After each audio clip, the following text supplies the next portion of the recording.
Merci si vous nous rejoignez. Troisième partie de cette émission. Notre plateau est toujours au complet. Daouda Tall, notre éditorialiste. Pierre Tavares, philosophe. Et Francis Mouketo, politologue. Nous parlions donc de ce climat de tension au Zimbabwe avec l'administration Mnangagwa sous la menace d'une nouvelle grève. La fonction publique exige une revalorisation des salaires et vous vouliez intervenir, Daouda Tall.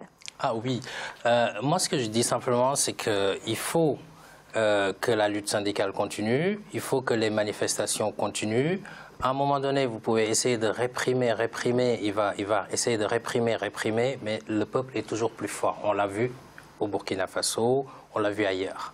Donc, la clé du changement, c'est à ce niveau-là. C'est le peuple qui décide, c'est le peuple qui est souverain. La lutte syndicale, encourageons-la. Maintenant, j'ai pas envie de voir ce pays qui a connu Robert Mugabe pendant autant d'années, qui a autant souffert, ce pays-là, rebasculer dans une autre forme de violence par un autre coup d'État, par exemple. Après la démocratie, ça passe par des élections, mais dans le contexte actuel, c'est pour ça que j'aime pas trop comparer, parce que dans le contexte actuel du Zimbabwe, je crois que organiser des élections aujourd'hui, libres, transparentes, ça me paraît quasiment impossible. Déjà, l'État n'a pas les moyens, parce que ce qui a plombé... Ça s'est vérifié d'ailleurs le 30 juillet dernier. Exactement, oui. Ce qui a plombé davantage le déficit public du Zimbabwe, c'est aussi l'organisation de ces élections-là. Vous avez un pays qui est asphyxié économiquement et financièrement, donc à un moment donné, il faut lutter. Je pense que les Zimbabwéens sont assez intelligents pour refuser les augmentations du carburant, pour revendiquer et...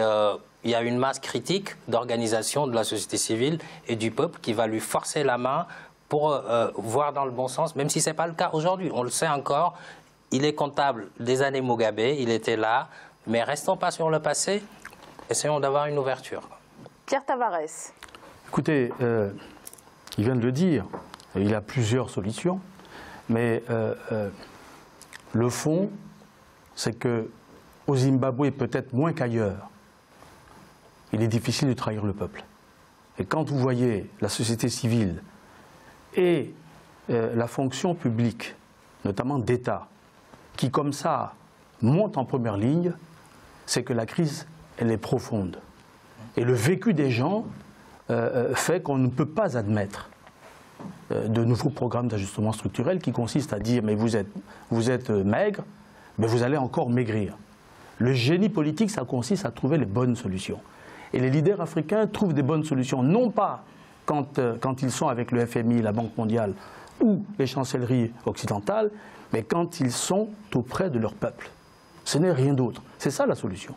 Aujourd'hui, ce à quoi Mnangagwa est confronté, c'est que les gens se rendent bien compte que toutes les mesures qu'il prend et qui suscitent la révolte, mais qui demain peut se transformer en révolution, c'est précisément qu'il s'éloigne des gens. Et quand on a été un leader historique comme ça, quand on a mené ce type de lutte, on ne change pas comme ça à servir une sauce différente que celle qu'on a toujours abreuvée ou qu'on a toujours servi auparavant. S'il faut du neuf, à ce moment-là, s'il faut du neuf, et c'est ce que vous suggérez, alors ça paraît difficile qu'on le fasse avec un ancien. S'il faut du neuf. Mais moi, là où j'ai un problème quand même, c'est sur l'ouverture dont on parlait, sur les politiques d'ajustement structurel. Vous savez, moi je suis sénégalais, le Sénégal est décrit souvent comme un pays stable, qui se développe, etc., avec des taux de croissance importants. Mais ceci dit, on a aussi encore cette politique d'ajustement structurel. On a des programmes avec le FMI. C'est déguisé, c'est le mot, c'est le nom qui change. Vous voyez, au Sénégal, Macky Sall et ses prédécesseurs, actuellement il y a des programmes, mais c'est des programmes qui consistent à des prêts sur 10 ans avec des taux avantageux, mais ce n'est pas pour purger la fonction publique. Or là, ce qui va se passer au Zimbabwe, vous savez, si le Sénégal n'augmente pas sa masse salariale, c'est aussi de la fonction publique. Et d'ailleurs, là, c'est le cas inverse. C'est à cause, non, c'est à cause du FMI aussi. Donc vous me donnez raison là. Voilà. Non, ce qui ne va pas, on se comprend pas là. Voilà, ce qui ne va pas, de mon point de vue, mais je ne suis pas zimbabwéen, et je suppose que les Zimbabwéens confrontés à leurs problèmes sont beaucoup plus intelligents que moi. Ce qui ne va pas, c'est de demander aux gens plus de souffrance qu'ils n'en supportent. C'est ça, c'est une aporie, monsieur. On ne peut pas aller au-delà. Hein. Si un homme politique ne comprend pas cela, s'il ne comprend pas cela, mais je ne sais pas à quoi il sert. Hein. Moi, c'est cela que je pointe. Hein. La seule alternative qui lui restera, c'est de réprimer et de réprimer. Il ne fera rien d'autre. Hein, parce que nous avons affaire à une bourgeoisie comprador, ce n'est rien d'autre, qui fait l'interface entre nos populations et l'extérieur, et il va être ramené. Aujourd'hui, au Zimbabwe, ça ne va pas parce que... Il n'accédera jamais aux revendications de ces syndicalistes. Ça va se finir dans la rue. Ah non, mais c'est pas ce que vous disiez à l'instant, là. Non. Vous disiez qu'il va comprendre. Je vous dis que lui-même, le président en question, n'y accédera pas, en tout cas pas dans l'immédiat, parce qu'il n'en a pas les moyens. Tout simplement, pour l'instant. Et du coup, les moyens, ça va finir comment, malheureusement... Donc il va réduire ses moyens pour régler les problèmes. Non, malheureusement, ce que vous craignez, des politiques d'ajustement structurel, ça va s'imposer au Zimbabwe aujourd'hui. Ah, là, maintenant, vous dites votre vraie pensée, là. Non, mais je ne comprends pas. Alors, peut-être Francis Mouketo. Ça n'a rien à voir. Je pense que, comme dans tous les États où il y a cette oligarchie qui s'éloigne de la population et qui pense qu'en augmentant le prix du carburant, peut régler les problèmes économiques, c'est complètement faux. Là, il y a un retour du bâton contre le président Mnangagwa. Et s'il continue dans cette lancée, sans pourtant se ressaisir, reformer le pays, lancer le pays dans des grandes réformes économiques, tout en sachant que tous les programmes d'ajustement structurel tendent à serrer la ceinture. Il a dit tout à l'heure que le peuple aujourd'hui est dans une souffrance atroce. Eh bien, si ce rapport de force continue entre l'oligarchie qui est instrumentalisée par l'extérieur, puisqu'il y a une sorte de néocolonialisme qui s'impose dans ces États africains, alors il y a l'affrontement entre le peuple et ses oligarques, et on risque de se retrouver dans les travers avant son élection présidentielle, où Robert Mugabe était obligé, contraint par son parti, de démissionner. Et il est arrivé au pouvoir, en quelque sorte, par effraction, par coup d'État. Mais s'il y a un nouveau... Je termine. Allez-y. Parce que si vous nous interrompez tout le temps, on ne peut pas développer. Donc moi, débat. Oui, c'est pour ça que je... poursuivez, François. Alors, donc je dis que là, il y a un vrai retour du bâton. Et donc, il faut là, qu'il arrête de maltraiter le peuple, de tuer à balles réelles, ce qui est anormal. L'expression de la rue doit être favorisée. Le peuple doit parler, le peuple doit manifester son mécontentement. Et la police doit être là pour pouvoir protéger les manifestants et non pour les tuer. Or, dans ces dictatures, on voit une répression à sang. Et ça, c'est intolérable. Il faut que cette police soit refondée.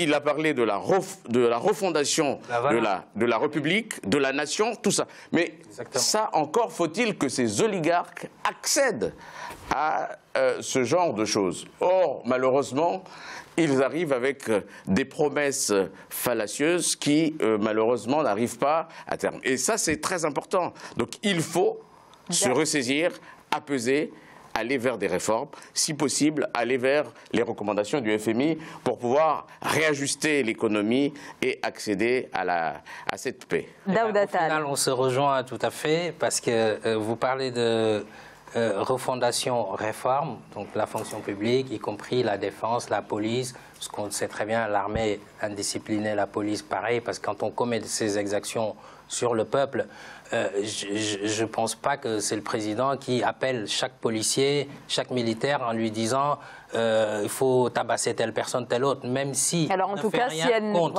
même s'il ne fait rien contre. Donc il y a quand même une certaine indiscipline notoire. Donc il faut refonder, réformer l'administration, la police, les forces de défense et de sécurité. D'un autre côté, je suis d'accord avec vous, et là on se rejoint, qu'il faut une certaine ouverture économique, appliquer un certain nombre de mesures. Malheureusement, on ne le souhaite pas du FMI. Donc là, on est en train de parler de deux problèmes qui sont un petit peu interdépendants. Je pense que c'est pour ça que le débat est un petit peu comme ça. Il y a le problème politique et il y a le problème économique et financier. Le Zimbabwe, quand on en parle, on sépare les deux, quelque part, même s'il y a des liens.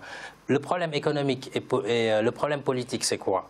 c'est qu'on est dans un État où le président d'avant et d'aujourd'hui excelle dans l'exaction de leur population, tir à balles réelles, absence de manifestation, tout ça, je pense que tout le monde le condamne. Maintenant, il y a quand même un problème économique et financier qui est que nous sommes dans un pays, n'oublions pas, qui n'a quasiment pas de monnaie, qui a essayé de faire une monnaie de 1980 à 2009, le dollar zimbabwéen, qui, on sait ce que ça a donné. Ensuite, on a les bond notes, là, les fameuses obligations d'État qui s'échangeaient sur le marché. Donc finalement, nous sommes dans un pays qui n'a quasiment pas de monnaie. Donc alors, demander au président de tripler le salaire des fonctionnaires, je pense qu'il n'y arrivera pas tout de suite. Ça, c'est une évidence. Maintenant, il faut continuer à manifester, moi, je pense. Et sur ce problème économique et financier, malheureusement, le pays n'aura pas d'autre choix que de s'ouvrir au FMI parce qu'il est dans un déficit public incroyable. Le pays dépend des importations et exporte peu. Et pour importer, il faut des devises. Et pour avoir des devises, soit vous avez des réserves de change au niveau de la Banque centrale, mais quand vous n'avez pas de monnaie, quasiment, vous avez peu de réserves de change. D'un autre côté, l'autre solution, c'est d'essayer d'avoir des industries de transformation dans le pays, de manière à consommer produire ce que vous consommez. Et là, on n'en est pas encore là. Donc, le président est coincé quelque part. D'abord, son caractère peu démocratique n'arrange pas les choses, mais d'un autre côté, la situation économique, merci. C'est pas terrible. Merci beaucoup à tous les trois pour vos explications. Alors, j'aurais bien sûr voulu vous entendre également sur le secteur minier guinéen avec ces 10 milliards de dollars qui pourraient être enregistrés d'ici à 2025. On en reparle bien sûr demain. Merci à vous trois. Merci Francis Mouketo, je rappelle que vous êtes politologue. Merci Pierre-Franklin Tavares, philosophe, et Daouda Tall. Un grand merci à vous. Merci. Merci pour vos explications et merci bien entendu à vous également. Merci de votre fidélité. J'aurai le plaisir de vous retrouver demain jeudi. Très belle soirée. Merci.